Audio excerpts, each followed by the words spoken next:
চিকিৎসা ক্ষেত্রে Ad-din Sakina medical college শুধু ডাক্তার তৈরিতে অনন্য ভূমিকা রাখেনি, দক্ষ নার্স তৈরিতেও রেখেছে ভূমিকা। এখান থেকে পাশ করে অনেকে উচ্চশিক্ষা গ্রহণ করে দেশের বাইরে ও বিভিন্ন স্বনামধন্য প্রতিষ্ঠানে নার্স হিসেবে কাজ করছে। আন্তর্জাতিক নার্সিং দিবসে প্রতিষ্ঠানটির কর্মকর্তারা এসব কথা বলেন। যশোর থেকে তামান্না ফারজানার পাঠানো তথ্য ও ছবি নিয়ে রিপোর্ট করছেন আশিকুর রহমান।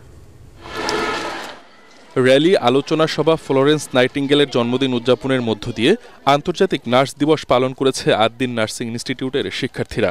অনুষ্ঠানের শুরুতে প্রধান অতিথি হিসেবে উপস্থিত থেকে র্যালির উদ্বোধন করেন আদ্দিন ওয়েলফেয়ার সেন্টারের পরিচালক ফজলুল হক।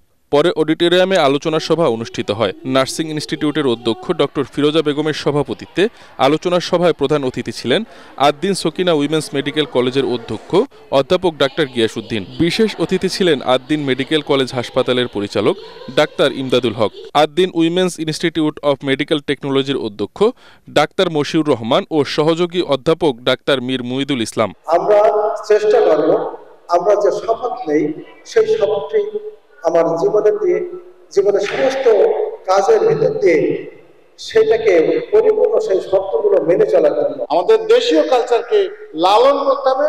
আমাদের চিকিৎসায় আমাদের যাবতীয় কাজ করবে আমাদের নার্সিং লিডার প্রয়োজন।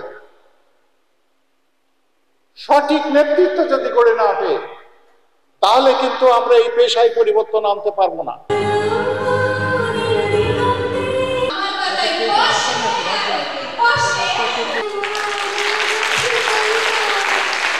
আলোচনা সভা শেষে সাংস্কৃতিক অনুষ্ঠান এবং diploma in nursing science and midwifery প্রথম বর্ষের ছাত্রীদের সংবর্ধনা ও দ্বিতীয় ও তৃতীয় বর্ষের উত্তীর্ণ ছাত্রীদের বেল্ট প্রদান করা হয়।